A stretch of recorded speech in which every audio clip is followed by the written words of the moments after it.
HMPV ಭಯಾನಕ virus ಸಾವಾಗುತ್ತಾ? Covid ಅಷ್ಟೇ ಭಯಾನಕವಾಗಿರುತ್ತಾ? Lockdown ಆಗುತ್ತಾ? ಬನ್ನಿ ತಿಳ್ಕೊಳ್ಳೋಣ.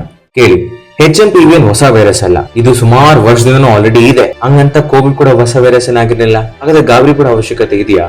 ನೋಡಿ, HMPV ಅನ್ನೋದು influenza like virus. Upper respiratory track ಮತ್ತೆ ಲೋವರ್ ರೆಸ್ಪಿರೇಟರಿ ಟ್ರ್ಯಾಕ್ ಎರಡನ್ನೂ ಕೂಡ ಎಫೆಕ್ಟ್ ಮಾಡುತ್ತೆ. ಜ್ವರ, ನೆಗಡಿ, ಮೂಗ್ ಸೋರೋದು, ಕೆಮ್ಮು, ಮೈಕೈ ನೋವು, ತಲೆನೋವು ಇವೆಲ್ಲ ರೋಗ ಲಕ್ಷಣಗಳಾಗಿರ್ತವೆ. ಒಂದ್ ವೇಳೆ ವ್ಯಕ್ತಿಗೆ ಆಲ್ರೆಡಿ ಲಂಗ್ ರಿಲೇಟೆಡ್ ಡಿಸಾರ್ಡರ್ಸ್ ಅಂದ್ರೆ ಅಸ್ತಮಾ ಅಥವಾ COPD ಅಂತ ಕಾಯಿಲೆ ಇದ್ದು ಅಥವಾ ಸುಮಾರು ವರ್ಷಗಳಿಂದ ಡಯಾಬಿಟಿಸ್ ಅಥವಾ ಹೈಪರ್ ಟೆನ್ಷನ್ ಆಲ್ರೆಡಿ ಇದ್ದು ಅವ್ರನ್ನ ಇಮ್ಯುನೋ ಕಾಂಪ್ರಮೈಸ್ ವ್ಯಕ್ತಿಗಳು ಅಂತ ಕರಿತೀವಿ. ಇಮ್ಯುನಿಟಿ ಕಮ್ಮಿ ಇರೋ ವ್ಯಕ್ತಿಗಳಲ್ಲಿ ಇದು ಎಫೆಕ್ಟ್ ಮಾಡಿದಾಗ ಅದ್ರ ಬಗ್ಗೆ ನಾವು ಗಮನ ವಹಿಸಲೇಬೇಕಾಗುತ್ತೆ. ಅವರಲ್ಲಿ ಚೆಸ್ಟ್ ಪೇನ್ ಅಂದ್ರೆ ಎದೆನೋವು, ಬ್ರೆತ್ಲೆಸ್ನೆಸ್ ಅಂದ್ರೆ ಉಸಿರಾಡಕ್ಕೆ ತೊಂದರೆ ಮತ್ತೆ ವೀಸಿಂಗ್ ಈ ತರ ಸಿಂಪ್ಟಮ್ಸ್ ಕಾಣಬಹುದು. ಎಫೆಕ್ಟ್ ಸಿವಿಯರ್ ಆಗಿತ್ತು ಅಂತಂದ್ರೆ ಅವರಲ್ಲಿ ಸಾವು ಕೂಡ ಆಗಬಹುದು.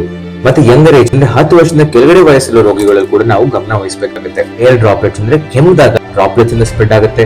ಫೋಮೈಟ್ಸ್ ಅಂದ್ರೆ ನಾನ್ ಲಿವಿಂಗ್ ಆಬ್ಜೆಕ್ಟ್ಸ್, ಕೆಮ್ಮಿ ಅದನ್ನ ಮುಟ್ಟಿ ಇನ್ನೊಂದು ವ್ಯಕ್ತಿ ಮುಟ್ಟಿ ಅದನ್ನ ಮುಖ ಮುಟ್ಕೊಂಡ್ರೆ ಅದು ಸ್ಪ್ರೆಡ್ ಆಗೋ ಚಾನ್ಸ್ ಇದ್ದೇ ಇರುತ್ತೆ. ನಮ್ ಇಮ್ಯುನಿಟಿಗೆ ಮಾತ್ರ ಈ ವೈರಸ್ ನ ಫೈಟ್ ಮಾಡುವಂತ ಶಕ್ತಿ ಇದೆ ಸದ್ಯಕ್ಕೆ. ಈ ಸುದ್ದಿ ಏನು ಅಂತಂದ್ರೆ, ನಾರ್ದರ್ನ್ ಚೈನಾ ಪ್ರಾವಿನ್ಸ್ ಅಲ್ಲಿ ಈ ಕೇಸಸ್ ಕಮ್ಮಿ ಆಗ್ತಾ ಇದೆ ಅಂತ ರೀಸೆಂಟ್ ಆಗಿ ರಿಪೋರ್ಟ್ಸ್ ಹೇಳ್ತಾ ಇದೆ. ಗಾಬರಿ ಆಗೋದೇನಿಲ್ಲ.